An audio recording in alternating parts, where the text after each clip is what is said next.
많은 사람이 성경을 읽다가 아가서를 읽으면 상당히 당혹해합니다. 거룩한 성경에 성적인 묘사들과 선정적인 내용이 들어있다는 사실에 당황하는 겁니다.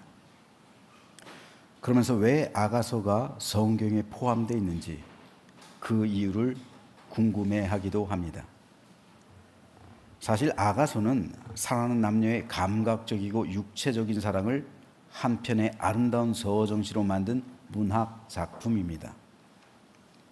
그러나 유대인들은 아가서를 단순히 남녀의 육체적인 사랑을 노래한 서정시로만 보지 않았습니다. 예루살렘 성전이 주후 70년에 파괴되죠. 그 후에 유대인들의 민족 지도자가 되었던 랍비 아키바는 아가서에 대해서 이렇게 평가합니다.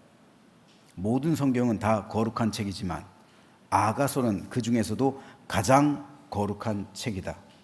다소 의외의 평가입니다. 주후 70년에 예루살렘 성전이 무너지고 그때로부터 이제 제사를 드리지 못하죠. 제사장들도 다 뿔뿔이 흩어지고 그 후로부터 이제 회당이 중심이 되는 거예요. 그리고 AD 90년, 주후 90년, 그때로부터 20년 후에 얌니아 종교회의가 열리죠. 얌니아 종교회의에서 두 가지 큰 역사적으로 중요한 결정이 내려집니다. 첫째는 유대인들이 기독교를 이단으로 파문한 거예요. 그때까지만 해도 기독교는 유대교의 나사렛파라고 불렸습니다. 하지만 이때로부터 유대교와 기독교는 완전한 결별을 하는 거예요. 이게 굉장히 중요한 의의고요. 두 번째는 구약 성경 39권이 정경으로 확립된 때가 바로 이 회의에서였습니다. 그렇다면 이 랍비 아키바는 그때 당시에 있어서 굉장히 중요했던 인물이었기 때문에 구약 성경 39권을 정경으로 채택하는 데 있어서 결정적인 역할을 했던 사람입니다. 그런데 그런 인물이 아가서를 일컬어 모든 성경은 다 거룩한 책이지만 아가서는 그 중에서도 가장 거룩한 책이다라는 평가를 내렸기 때문에 아키바의 역량에 의해서 아마도 아가서는 정경으로 채택되는 데 있어서 큰 영향력을 발휘한 것 같습니다. 그렇다면 왜 랍비 아키바는 아가서를 이토록 극찬하는 것일까요? 그것은 아가서가 모든 성경 중에서 인간의 사랑을 가장 적나라하고 아름답게 표현하고 있기 때문입니다. 그래서 우리 성경은 가장 아름다운 노래라는 뜻에서 아가라고 제목을 붙이고 있고요. 히브리어 성경은 노래들 중에 노래라는 이름으로 제목을 붙이고 있습니다. 그만큼 아가서는 성경에서 가장 아름다운 노래를 담고 있는 책인 겁니다. 사실 아가서는 우리에게 에덴 동산에서 누렸던 아담과 하와의 사랑을 그대로 보여줍니다. 적나라하게 보여주고 있어요. 아담과 하와가 누렸던 이 지고지순한 사랑과 깊은 애정이 하나님께서 태초에 계획하신 남녀 간의 사랑이었습니다. 그들은 서로 벌거벗고 살아갔습니다. 아무도 없는 곳에서 사랑하는 부부가 벌거벗고 있다는 것은 자연스러운 일입니다. 이건 부끄러운 일이 아니에요. 하나님이 사람을 창조하실 때는 그들에게 옷을 주시지 않았습니다. 그래서 지금도 사람이 태어날 땐 벌거벗고 태어나는 거예요. 아기가 옷을 벗은 것은 자연스러운 일입니다. 그런데 사람들은 그 순전한 아기에게 옷을 입히기 시작해요. 왜일까요? 사람이 타락하면서 성이 역시 타락했기 때문입니다. 태초에 하나님의 계획엔 옷이란 게 없었어요. 동물들은 지금까지도 옷 안 입잖아요. 그렇죠? 우리가 반려동물에게 옷을 입혀주는 거지 동물들은 옷을 입지 않습니다. 옷은 다 타락한 인간이 필요로 했기 때문에 어쩔 수 없이 주어진 거예요. 옷을 지어 입은 존재는 사람이지 하나님이 아니란 말입니다. 하나님께서는 그 외에 어쩔 수 없이 옷을 지어 주신 거예요. 가죽으로요. 사람이 타락하면서 가장 먼저 타락한 것이 바로 성입니다. 그래서 가리기 위해서 옷을 입기 시작한 겁니다. 그런데 아가서에서는 이 옷이 벗겨집니다. 예수님께서 십자가에 달리실 때도 주님의 옷은 다 벗겨지셨어요. 성화를 보면 주님이 실오라기를 가리고 있죠. 그것은 어쩔 수 없이 그렇게 가린 거예요. 부끄러우니까. 그런데 실제로는 주님은 벌거벗은 몸으로 십자가에 달리신 거예요. 이것은 수치를 상징하는 겁니다. 하지만 그와 동시에 에덴 동산의 회복을 상징하는 거예요. 그래서 이스라엘 백성들은 아가서를 읽을 때 에덴 동산에서의 회복을 꿈꿨습니다. 지금 세상은 타락한 성문화 속에서 살고 있어요. 미국 감리교회가 얼마 전에 분열됐습니다. 뭐 때문에 분열된 줄 아세요? 성 문제 때문에 그래요. 동성애 문제 때문에. 동성애에 찬성하는 사람, 반대하는 교회. 이거로 인해서 깨졌어요. 분열됐습니다. 이 부분에 대해서는 나중에 한번 말씀드리도록 하겠습니다. 하지만 이 타락한 성윤리가 가정에까지 침투하고 있어요. 그래서 상당수의 가정이 성윤리가 무너지고 타락해서 깨어지고 있습니다. 우리나라 이혼율이 세계 최고 수준이라고 합니다. 하지만 유대인들의 이혼율은 전 세계에서 가장 낮다고 해요. 그 중요한 이유 가운데 하나가 바로 성윤리입니다. 우리나라 부부의 이혼 사유를 보면 배우자의 외도 및 부정으로 이혼하는 경우가 절반이에요. 절반 가까이 돼요. 그만큼 성윤리가 타락해 있는 거예요. 이혼을 뭐라고 하는 게 아닙니다. 부정한 성을 뭐라고 하는 거예요. 어떻게 그 부정한 사람, 외도한 사람, 그 사람을 어떻게 한평생 살 수가 있겠어요? 어떻게 그런 끔찍한 고통을 당하면서 살아갈 수가 있겠어요? 그만큼 우리 사회는 비뚤어지고 잘못되고 타락한 성윤리에 의해서 가정마저도 깨어지고 있는 겁니다. 반면에 유대인 가정의 이혼율이 낮다는 것은 그만큼 바람직한 성윤리가 자리하고 있다는 거예요. 그 결정적인 역할을 하고 있는 것이 바로 아가서입니다. 유대인들이 지금까지 지키는 3대 절기가 있어요. 유월절, 맥추절, 초막절입니다. 그런데 유대인들은 이 절기 때마다 아버지가 가정에서 성경을 낭독하고 있습니다. 자녀들은 그 성경 말씀을 들으면서 하나님의 깊고 진한 사랑과 은혜를 경험하는 거예요. 그렇다면 이 절기들마다 각각 다른 성경이 낭독되는데 어떤 성경인지 한번 보겠습니다. 6월절에는 아버지가 아가서를 읽습니다.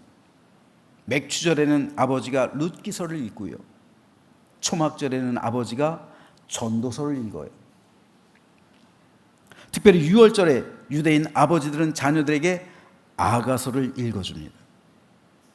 그래서 너희는 엄마 아빠가 아가서에 나오는 것처럼 지고지순한 사랑의 결실로 맺은 열매라는 사실을 말해주는 거예요. 이 사랑의 열매가 너희들이라는 거죠. 너희들도 그런 사랑을 하라는 거예요. 아빠와 엄마가 아가서에 나오는 솔로몬과 술람미 여인처럼 이렇게 뜨겁고 아름답고 순결하게 사랑하고 있다는 것을, 그리고 그 열매가 너희라는 사실을 말해주고 있는 거예요. 따라서 그들에게 있어서 성은 아름답고 순결하고 깨끗하고 거룩한 겁니다. 그런 가정에서 어떻게 성의 부정이 나오고 그 환경 속에서 자란 아이들이 어떻게 성윤리가 파괴되겠습니까? 아가서만큼 가정을 거룩하게 지키게 하는 성경이 또 없는 거예요. 유대인들이 아가서를 사랑했던 또 다른 이유가 하나 더 있습니다. 그들은 아가서를 통해서 이것은 이제까지 말씀드렸던 것은 인간적인, 육체적인 관점에서의 사랑이죠. 하지만 영적으로 들어가는 거예요.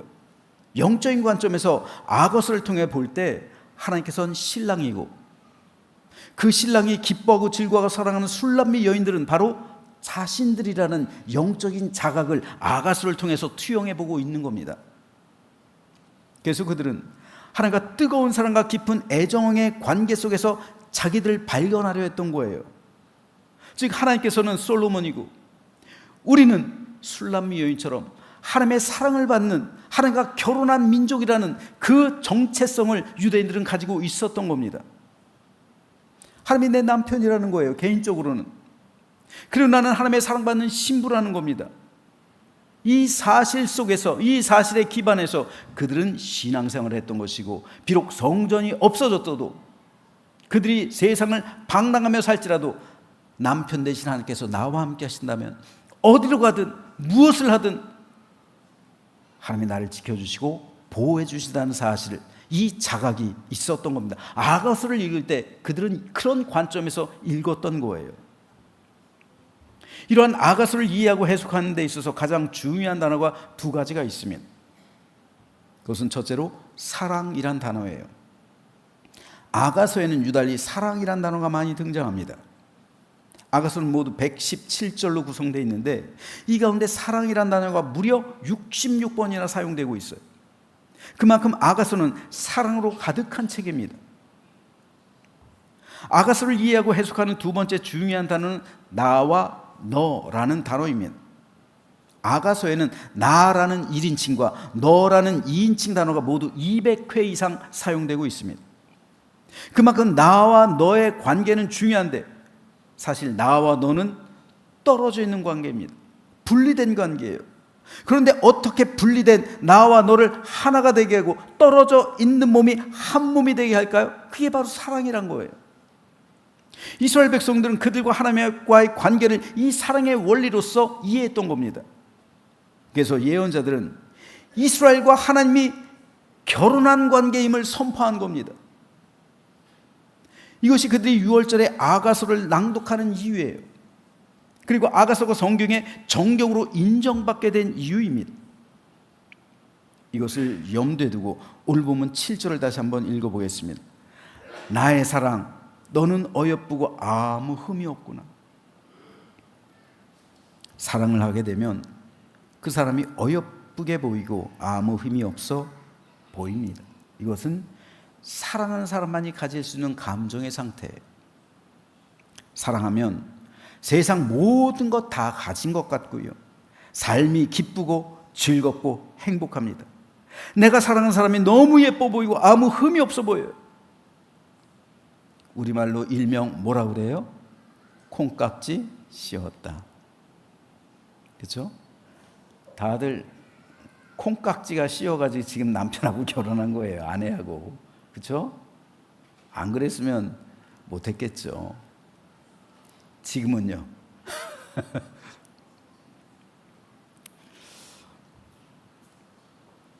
솔로몬 역시 마찬가지예요. 솔로몬은 술람미 여인을 향해서 나의 사랑, 너는 어여쁘고 아무 흠이 없다 말하고 있어요. 하지만 이 여인의 실제 모습은 전혀 그렇지 않았어요. 이것을 어떻게 할 수 있냐면요, 아가서 1장 6절을 보면 술람미 여인의 고백이 나와요. 내가 햇볕에 쬐어서 거무스름할지라도 흘겨보지 말 것은 내 어머니의 아들들이 나에게 노하여 포도원지기로 삼았음이라. 나의 포도원을 내가 지키지 못하였구나. 예로부터 여자는 얼굴이 하얗고 피부가 고와야 아름답고 예쁘다는 말을 듣습니다. 그런데 이 술람미 여인은 피부색이 어떻다고요? 거무스름하다고요. 왜요? 햇볕에 쬐어서요.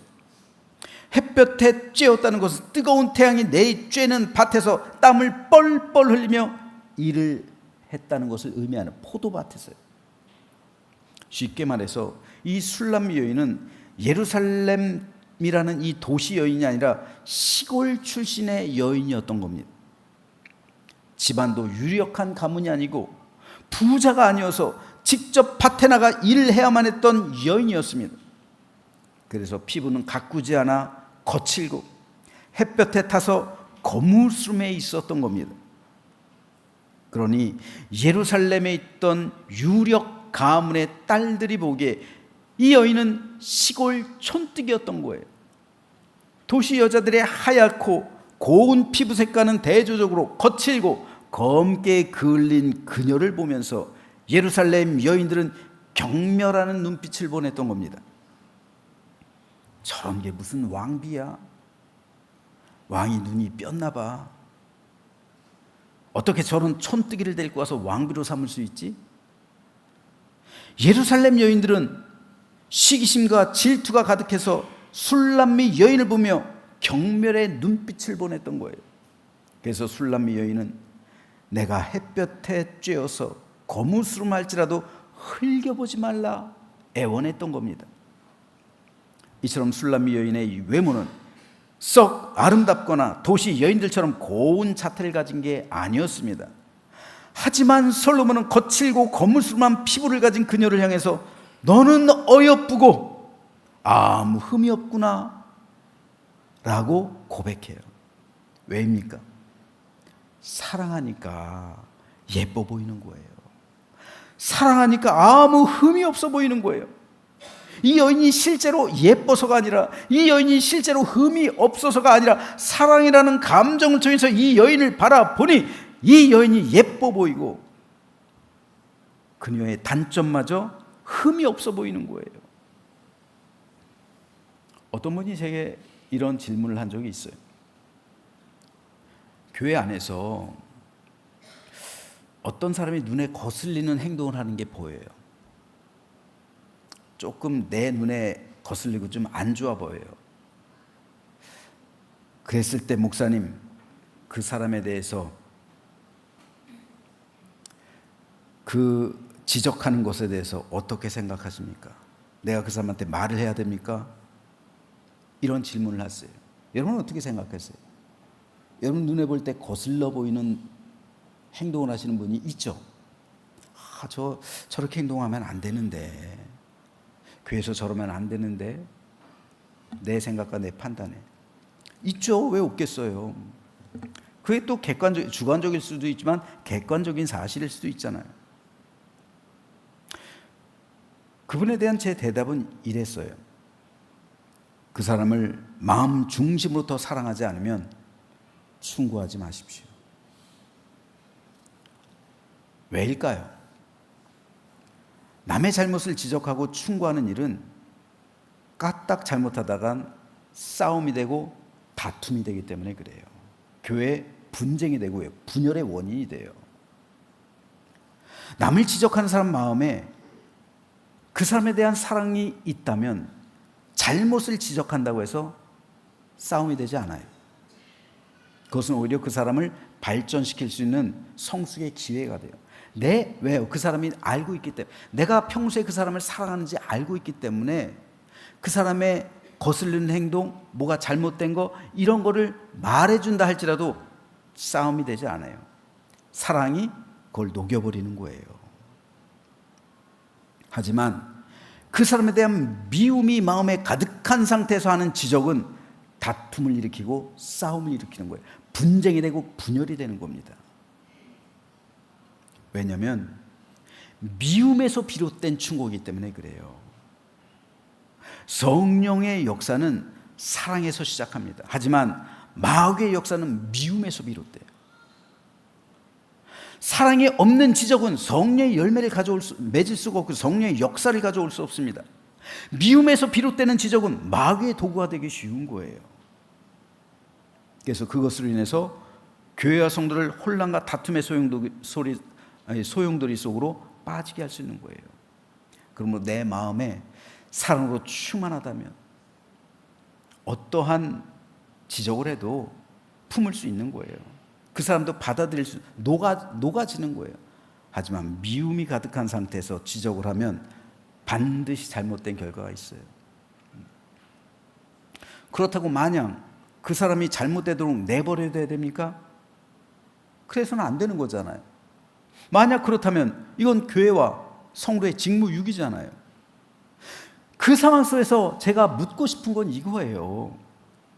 교회에서 그 사람에게 잘못을 지적할 수 있을 만한 사람, 즉 그 사람을 진정으로 사랑하는 사람이 단 한 사람도 없느냐는 거예요. 교회에서 그 사람을 진실로 사랑하는 사람이 아무도 없어서 누구도 그에게 충고하지 못한다면 그 교회는 사랑이 없는 교회죠. 따라서 그 교회는 성령께서 역사하실 수 없는 교회고 하나님의 은혜가 떠난 교회라고 해도 과언이 아닙니다. 부모가 자식에 대한 사랑을 잃으면 부모로서의 자격이 없는 거죠. 마찬가지로 목회자의 마음속에 성도에 대한 사랑이 없다면 어떻게 그 교회를 섬길 수 있을까요? 하나님이 목회자를 교회에 보내심은 하나님을 대신해서 성도를 사랑하라는 거잖아요. 하나님을 대신해서 성도를 사랑하게 하기 위해서 보낸 사람이 목회자잖아요.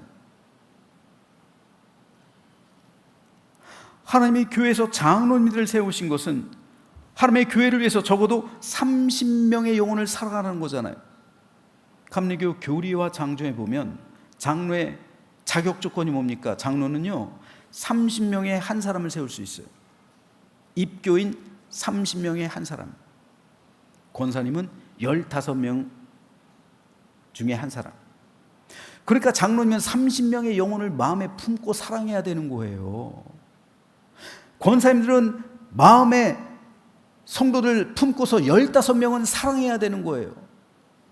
근데 누군가 잘못하고 실수하고 그런다면 그 사람을 품어주고 사랑해 줄 수 있는 사람이 없다고요? 아닌 거죠. 권사님들은 뭐하고 장로님들은 뭐하고 목사님들은 뭐합니까? 그게 교회 직분이잖아요. 내가 모든 교인을 사랑할 수는 없겠지만 적어도 내게 맡겨진 사람을 사랑하기 위해서 우리는 몸부림쳐야 돼. 그것을 위해서 하나님께서 우리에게 직분을 맡겨주신 거예요. 하나님께서 우리에게 직분 주신 것은, 맡겨주신 것은 30명의 영혼을 사랑하라, 15명의 영혼은 적어도 책임지고 사랑하라. 목회자는 교회 전체를 사랑하라는 거잖아요. 왜 우리는 기도하면서 다른 거 다 달라고 간구하면서 다른 사람 한 영혼을 사랑할 수 있는 마음을 달라고 구하지 않을까요? 다른 영혼을 사랑하는 마음 주셔서 하나님의 교회와 성도를 살리게 해달라고 간구하는 성도를 보실 때 그 사람에 대한 하나님의 마음이 어떨까요? 진한 감동이 있지 않을까요? 그래서 그 사람이 간구하는 모든 기도에 응답하시지 않을까요? 그러나 만일 내가 다른 사람을 마음으로부터 미워하고 있다면 그 미움을 통해 마귀가 들락달락하는 거예요. 미움은 마귀가 드나드는 통로가 돼요. 나 자신을 마귀의 도구로 내주는 거예요. 마귀가 드나드는 대표적인 통로가 뭡니까? 불평, 원망, 그리고 미움이에요. 이 미움이란 감정, 그리고 불평과 원망이란 말, 이걸 통해서 마귀가 들락달락하는 거예요. 하지만 사랑은 성령께서 역사하시는 축복의 통로가 되는 것이고 나 자신이 하나님의 거룩한 도구가 되게 하는 겁니다. 성령께서는 사랑으로 임하시는 거예요. 그러므로 오늘 저와 여러분 모두 그리스도의 사랑으로 우리 심령이 가득하게 되시길 소망합니다. 사랑이 내 마음에 담기면 모든 것이 달라 보이는 거예요. 내가 사랑의 사람으로 바뀌면 그 사람이 달라 보이는 거예요. 문제는 내 마음이에요. 내 마음에 사랑이 있으면 그 사람도 어떤 충고를 해도 바뀌어요. 내가 먼저 사랑으로 바뀌면 우리 가정이 바뀌고 우리 교회가 바뀌는 거예요. 내 안에 하나님의 은혜와 사랑이 가득하고 흘러넘치면 모든 문제가 풀리는 겁니다.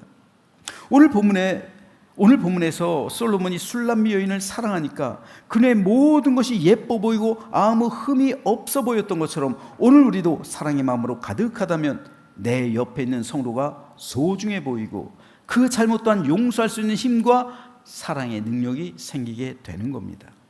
그래서 베드로는 이렇게 말해요. 만물의 마지막이 가까이 왔으니 그러므로 너희는 정신을 차리고 근신하여 기도하라. 무엇보다도 뜨겁게 서로 사랑할지니 사랑은 허다한 죄를 덮느니라.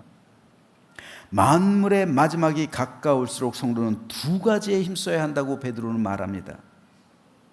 첫째는 기도, 둘째는 사랑이에요.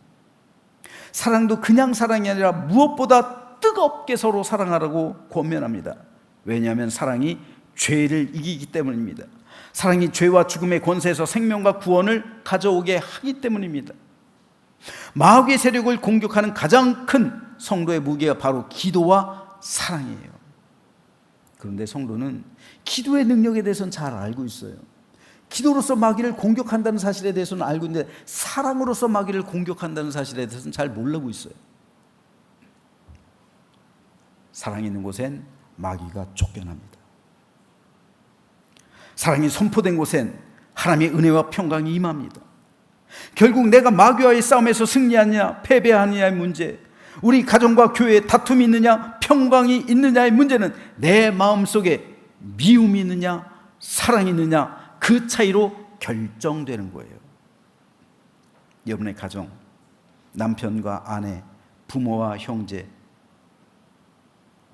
그리고 자녀들, 사랑의 문제로 결정되는 거예요. 우리 교회 마찬가지입니다. 내 안에 사랑이 가득하다면 우리 교회는 천국 공동체가 되는 거예요. 하지만 내 마음에 미움이 가득하다면 우리 교회는 지옥이 되어버리는 겁니다. 저는 저와 여러분의 마음이 우리 하나님께서 베풀어 주시는 하나님의 마음, 곧 사랑의 마음으로 가득하게 되기를 소망합니다. 특별히 직분 맡으신 분들은 사랑에 더욱 헌신해야 돼요. 여러분, 직분은 두 가지로 표현되는 거예요. 외적으로는 봉사로 표현되고요, 내적으로는 사랑으로 표현되는 거예요. 근데 어떤 분은 봉사는 열심히 해, 외적으로는 열심히 헌신합니다. 근데 내적으로는 성도를 사랑하지 않아요. 아니에요. 둘 다 하셔야 돼요. 내적으로 사랑으로 충만한 상태에서 하는 봉사가 참되게 하나님께서 영광 받으시는 봉사가 되는 거예요. 그래서 우리 가정, 교회가 사랑으로 충만하고 은혜가 흘러넘쳐서 천국 공동체를 이루게 되기를 주님의 이름으로 축복합니다. 다음으로 오늘 본문 8절에 보면 솔로몬이 술람 여인을 내 신부야라고 부르고 있습니다. 내 신부야라는 말은 아가서에서만 5번 사용되고 있는데요, 솔로몬 오늘 본문 8절에서 처음으로 이 말을 사용하고 있습니다. 즉 아가서 1장에서 3장까지가 결혼하기 전에 사랑에 대해서 말하고 있다면 아가서 4장부터는 결혼한 후에 사랑에 대해서 말하고 있는 거예요. 결혼하기 전에 사랑 중요합니다. 그래야 결혼하죠. 하지만 결혼한 후의 사랑은 더 중요해요. 많은 가정이 깨어지는 이유는 결혼 전에 사랑이 있는 게 아니라 결혼 후에 사랑이 있어요. 결혼 후에 사랑이 실패하고 있어요. 결혼 전의 사랑은 길어봐야 몇 년 안 돼요. 하지만 결혼 후의 사랑은 수십 년 계속되는 거예요. 오늘 본문 8절은 결혼 후의 사랑이 어떠해야 할지에 대해서 말하고 있습니다. 다시 한번 8절 말씀을 읽어보면요, 내 신부야 너는 레바논에서부터 나와 함께하고 레바논에서부터 나와 함께 가자. 아마나와 스닐과 헤르몬 꼭대기에서 사자굴과 표범산에서 내려오너라. 여기서 레바논은 술람미 여인이 살고 있던 고향집을 말합니다. 유대인의 결혼 풍습은 신랑이 신부 집으로 가서 결혼하고 자기 집으로 신부를 데려오는 것이었어요. 따라서 솔로몬은 술람미 여인이 사는 레바논으로 가서 결혼한 겁니다. 그러면서 술람미 여인에게 뭐라 말합니까? 내 신부야 너는 레바논에서부터 나와 함께하고 레바논에서부터 나와 함께 가자. 너의 집을 이제 떠나서 이제부터 나와 함께하고 이제부터 나와 함께 가자는 것이 결혼한 술람미 여인을 향한 솔로몬의 요구였습니다. 요청이었죠. 이렇듯 결혼 후의 사랑은 어디를 가든 함께 동행하고 무엇을 하든 함께 하는 겁니다. 어디를 가든 함께 가는 거예요. 따라서 결혼 전보다 더 친밀하고 더 의지하며 더 깊은 관계 속으로 들어가는 것이 결혼 후의 사랑입니다. 그런데 많은 가정이 거꾸로 사랑하고 있어요. 결혼 전에는 어디든 동행하며 함께 가고 함께 하다가 결혼하기만 하면 그때부터 각자 생활하기 시작해요. 뭔가 잘못된 거예요. 남자도 그렇고 여자도 그렇고 각자 생활하기 시작하면 대부분 문제가 생깁니다. 결혼은 함께하고 함께 가는 것이지 함께 살아가는 것이지 따로 사는 게 아닙니다. 그런데 이것은 우리 믿음 생활에 있어서도 아주 중요해요. 우리는 영적으로 볼 때 예수 그리스도와 결혼한 관계예요. 그래서 이제부터는 성령님과 동고동락하는 삶을 살며 예수님과 동행해야 하고 하나님과 함께해야 하고 우리 주님께서 가시는 곳에 같이 가야 되는 거예요. 그것이 바로 축복의 길이고 평강의 길이고 은혜의 길이고 형통의 길입니다. 우리들이 가지고 있는 문제는 하나님과 동행하고 하나님과 함께 할 때 풀리게 되는 거예요. 그런데 나 혼자 세상을 살아가려 하니까, 나 혼자 걸어가려 하니까, 나 스스로 문제를 풀려고 하니까 얽히고 설키는 겁니다. 따라서 구원받은 백성에게 있어서 가장 큰 축복은 신랑 되신 우리 주님이 나와 함께 하시는 것이고 나와 함께 가시는 거예요. 신부가 신랑과 함께 가고 동행하는 것이 얼마나 큰 축복인지에 대해서 오늘 본문 8절 후반부에 잘 나타나는데요. 솔로몬은 그의 신부에게 아마나와 스닐과 헤르몬 꼭대기에서 사자굴과 표범산에서 내려오라고 말하고 있습니다. 여기서 헤르몬은 이스라엘 영토의 최북단에 있던 산을 말하는데요. 높이가 2814m나 돼요. 백두산보다 더 높아요. 그런데 이 산은 험하고 위험한 산이었어요. 그곳에 사자굴이 있다는 것은 사자가 살고 있다는 것을 말하고요. 표범산으로 불린다는 것은 표범이 그만큼 많다는 것을 말해줘요. 그만큼 위험한 산이 바로 헤르몬입니다. 그런데 솔로몬은 그 신부에게 나와 함께 그 산에서 내려와서 나와 함께 가자 청원하고 있는 겁니다. 술람미 여인이 혼자서 그 산을 내려올 수는 없는 거예요. 수많은 사자가 있고 표범이 있기 때문이죠.